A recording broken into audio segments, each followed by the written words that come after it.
अवसर करण्याची संधी आम्हाला या ठिकाणी प्राप्त झाली. सर्व भाविक भक्तांचे, रसिक श्रोत्यांचे हार्दिक हार्दिक आभार. आयोजकांचेही खूप खूप खूप धन्यवाद. त्यांनी आम्हाला या ठिकाणी सेवेची संधी दिली. रामकृष्ण हरी.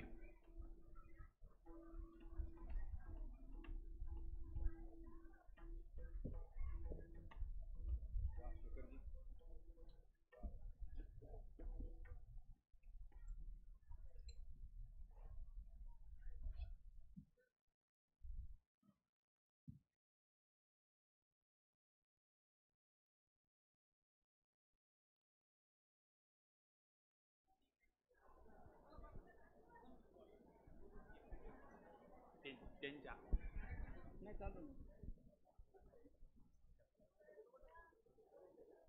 त्यांचं नाव